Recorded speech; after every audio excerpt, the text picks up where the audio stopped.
मी गेल्या 2014 मध्ये पहिल्यांदा या विधानसभेचा आमदार म्हणून निवडून आलो आणि 5 वर्ष जे काम मी या मतदारसंघामध्ये केला त्याचा हिशोब देण्याचं काम मी 2019 मध्ये आपल्या प्रचाराला सुरुवात करायच्या आधी हा संपूर्ण हिशोब संपूर्ण मतदारसंघाला देण्याचा प्रयत्न केला।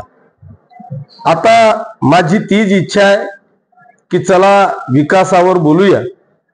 या विषयावर मी दिनांक 7 ऑक्टोबर रोजी संध्याकाळी 5 वाजता पाचोरा येथे पाचोरा आणि भडगाव मतदारसंघातील तमाम ग्रामपंचायत सदस्य, विकास सोसायटीचे सदस्य, सर्व शेतकी संघ, कृषी उत्पन्न बाजार समितीचे संचालक, सर्व या विषयातले जाणकार, दूध उत्पादक शेतकरी, सर्व प्रतिष्ठित शेतकरी, शिवसैनिक आणि सगळ्याच व्यापारी या सगळ्या वर्गाला आमंत्रित करून मी 5 वर्षामध्ये तुम्ही जी जबाबदारी मला 5 वर्षाची दिली त्या 5 वर्षाची जबाबदारी मी कशा पद्धतीने निभावली किंवा त्या माध्यमातून मी काय विकासाची कामं या 5 वर्षामध्ये केली हा संपूर्ण हिशोब देण्यासाठी मी येत्या 7 तारखेला संध्याकाळी 5 वाजता आपल्या अटल मैदानावर सभेचं आयोजन केलेलं आहे।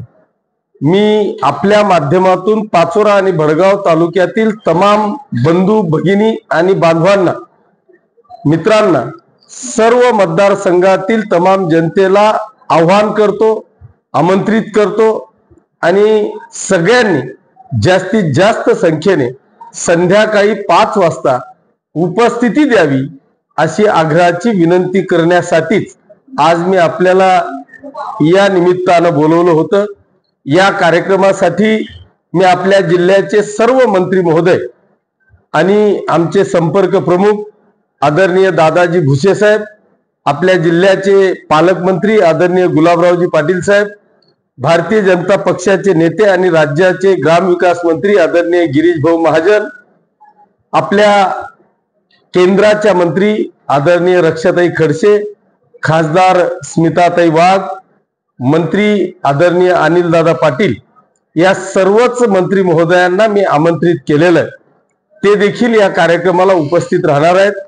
माझी आग्रहाची विनंती आहे की आपण सगळ्यांनी त्या दिवशी हजारोच्या संख्येने उपस्थित राहावं अशी विनंती आपल्या माध्यमातून तमाम जनतेला करतो। धन्यवाद। जय हिंद, जय महाराष्ट्र।